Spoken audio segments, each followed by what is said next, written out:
Olá, está no ar mais uma edição do programa Fala Vereador e hoje conosco está o vereador Felipe Felps. Vereador, o primeiro programa de 2019? Na verdade, não, nós gravamos um com o Severino, eu acho que você estava de férias. Isso. E nós fizemos outra gravação, né? Então, na verdade, acho que é o segundo que está indo ao ar agora nesse ano. Que bom, vereador, muito obrigada. Em especial, nós vamos tratar sobre as pautas e ações do vereador Felipe Felps desde o ano de 2017. Na verdade, nós vamos tratar temas específicos. Contudo, vamos falar primeiramente sobre a questão das suas emendas que foram aprovadas em 2019. Foram 4 emendas aprovadas no orçamento do município para o ano de 2019. Essas emendas não foram rejeitadas pelo prefeito municipal, foram sancionadas, vereador. Então, na verdade, né, o que acontece, Melisa? Primeiramente, cumprimentar a todos que estão nos acompanhando, né? Muito importante esse programa do Fala Vereador, para a gente poder trazer essas informações e esclarecer a população. Nós tivemos aqui 4 emendas que foram apresentadas, né, ao projeto da LOA, que é a lei orçamentária, que defendiam aqui bandeiras que a gente tem trabalhado durante o mandato, né, que é a pessoa com deficiência, o idoso, a juventude e a cultura, que são áreas de atuação que a gente tem desenvolvido e vê a necessidade que a política pública fortaleça. Então, fizemos as emendas, tivemos aqui votação de 17, 18 vereadores que apoiaram as emendas, então foram aprovadas. Mas a gente já tem informação de que o prefeito vai vetar as emendas. Então, certo. O veto ainda não retornou para casa. Né? Então, a gente está aí na expectativa do projeto vir agora, nesses primeiros meses do ano de 2019. E aí a gente vai trabalhar para que as emendas sejam mantidas, né? Mas a princípio estão vetadas pelo prefeito municipal. Mas só para a gente esclarecer essa questão da sua intenção nessas emendas, vereador, foi aqui a questão, esse informativo aqui é do vereador Felipe Felps, esse programa, o Fala Vereador, eu sempre falo que ele é uma extensão daquilo que o vereador traz no plenário da Câmara Municipal e daquilo também que ele trabalha com a comunidade, com a sociedade em seu gabinete e também no seu trabalho externo. Vereador, essas emendas falam aqui, olha, de aumento de investimento para a área de políticas públicas na área de cultural, promoção da juventude, na proteção dos idosos e autonomia das pessoas deficientes. Eu até te perguntei, porque a gente conversa aqui antes do programa, se essa autonomia seria uma questão de acessibilidade, não é só isso, né, vereador? Não. O que acontece, na verdade, é que as propostas que a gente apresentou são propostas complementares ao que já é executado na cidade de Uberlândia. Por que eu estou dizendo complementares? Porque hoje, Uberlândia tem uma política de proteção ao idoso, por exemplo, que é as unidades do SEAI, que fazem o atendimento à população idosa. Então, a nossa proposta é de complementação de recursos para que novas atividades sejam oferecidas dentro dessas unidades, ampliando o serviço. Da mesma forma, com relação à juventude, que hoje Uberlândia tem os NAICAS que atendem os jovens, mas as crianças até a idade de 14 anos. Então, a juventude mesmo, que seria dos 15 até aos 30 anos, que é o Estatuto da Juventude assim estabelece, não há uma política pública efetiva, né? Então, era importante que se fosse implementado um trabalho específico voltado para o público jovem. E aí a gente está falando de formação, de qualificação de mercado, né, de opções para que o jovem possa integrar. Isso. E da mesma forma, aí a gente cai na questão da pessoa com deficiência, né? Porque quando a gente fala de programas da pessoa com deficiência, todo mundo vincula como se o deficiente, né, a pessoa que tem deficiência, ela fosse um coitadinho, ela fosse uma pessoa que precisa de, como se fosse um brinquedo de porcelana, né? A gente até fala com pesar, né, dessa forma.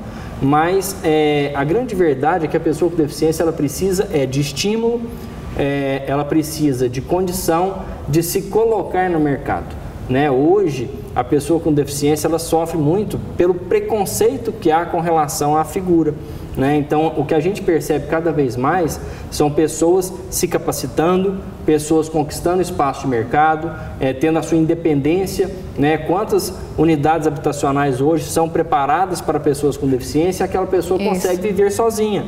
Ela não precisa de ninguém cuidando dela o tempo todo. Então, isso é a autonomia da pessoa com deficiência.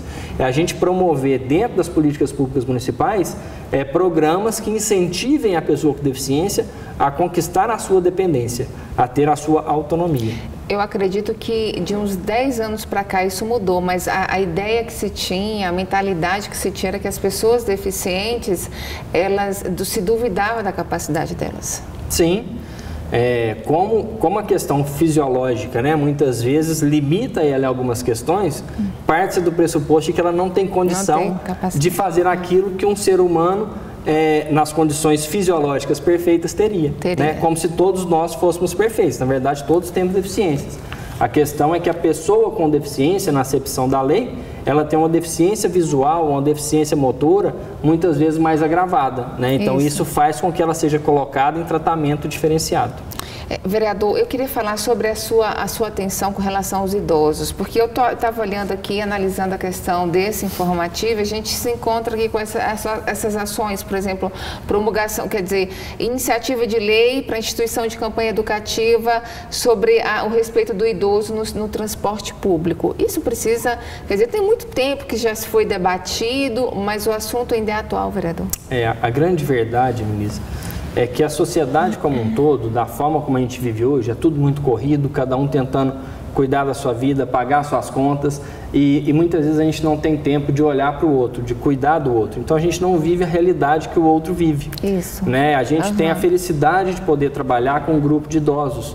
Né? A gente faz trabalho de artesanato, trabalho de canto, de seresta, então tem alguns projetos que trabalham diretamente com o público idoso. Então a gente ouve muitas reclamações. E as reclamações deles com relação ao transporte público, principalmente, que foi esse projeto de lei que a gente fez, são enormes, são gritantes, a ponto de muitas vezes motoristas não pararem no ponto de ônibus para não ter que esperar o idoso entrar. Por quê? O idoso, ele tem uma locomoção reduzida. Com certeza. Né? Ele tem, às vezes, uma dificuldade de mobilização maior do que um jovem. Sim. Então, quando o motorista de ônibus tem que parar e, às vezes, até auxiliar o idoso vai entrar, até porque hoje não tem o cobrador, então o motorista tem que parar, tem que descer, às vezes ajudar esse idoso a subir, né? Aí já tem o problema do assento do idoso, que muitas vezes está ocupado, as pessoas não respeitam para que o idoso possa sentar. E por aí vai, são N situações que acontecem com o idoso no transporte público, que é sempre importante a gente trazer, né, a discussão, a importância de ter esse cuidado e de se falar sobre isso. Né? Eu vejo até uma gravidade nisso, vereador, por causa... E se há alguma forma de coibir esse tipo de prática, por exemplo, por parte de motoristas, no transporte público, porque, querendo ou não, o idoso ele também é vulnerável mais a um assalto.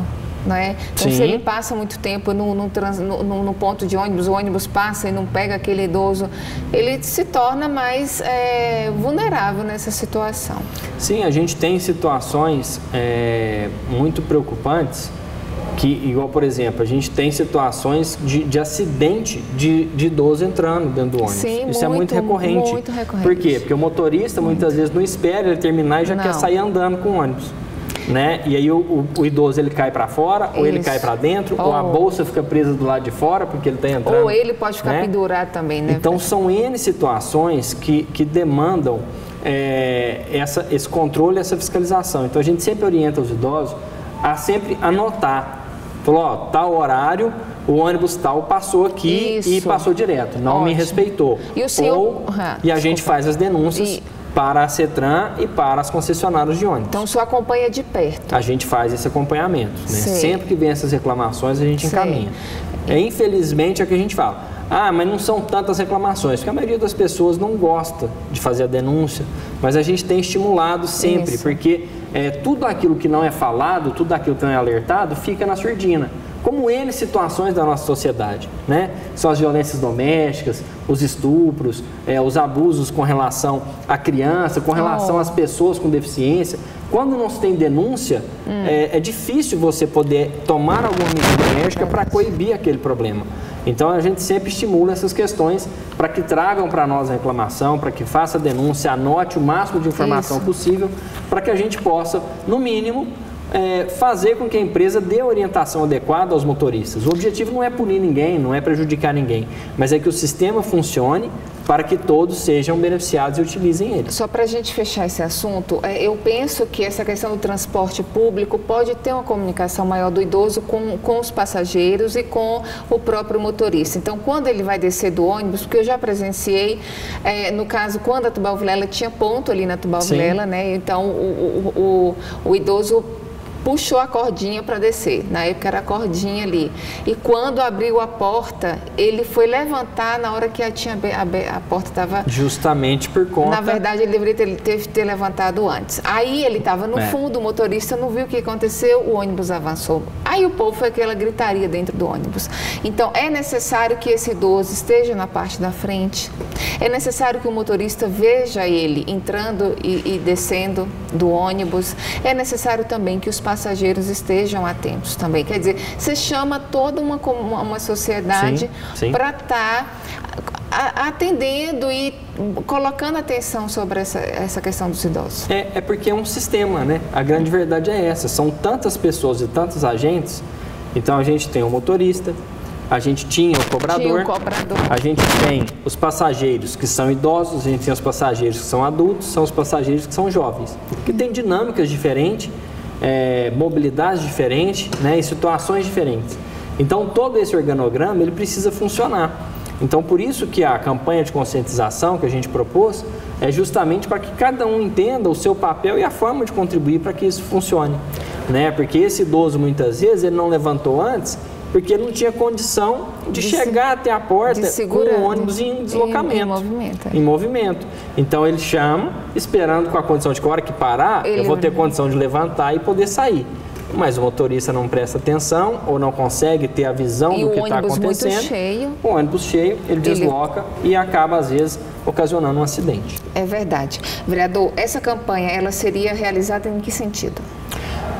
A proposta da lei é que ela fosse feita, né, pelas concessionárias, através de divulgação de cartazes e orientação dos funcionários do sistema, que no caso seriam os motoristas e cobradores. Quando a gente propôs a lei, ainda tínhamos os cobradores em exercício, né? Para quê?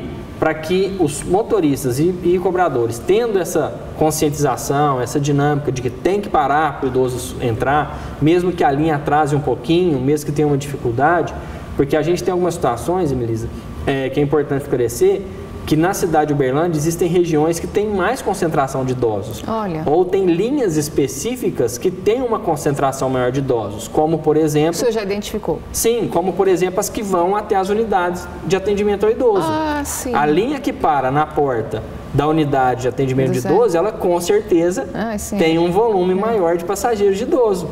Porque os idosos, justamente por terem o transporte gratuito, utilizam muito o transporte coletivo. É verdade. Né?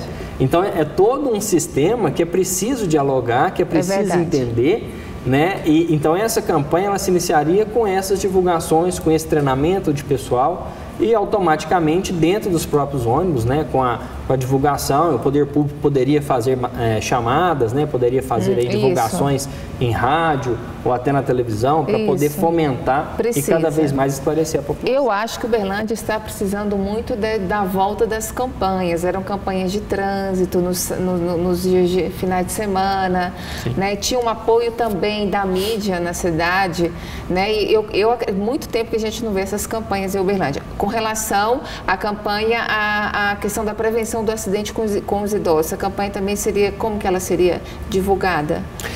A de prevenção de quedas, ela já é mais global, ela não é só a questão do transporte público, né? E por que nós estamos falando isso?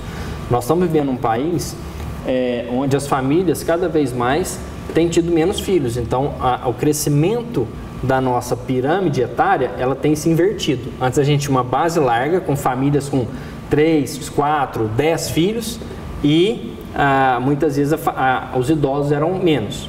Agora, com essa inversão, onde as famílias muitas vezes nem filhos estão querendo ter, né? Os casais hoje, não sei se eu vou ter filho, tem um, no máximo 2, essa pirâmide está se invertendo.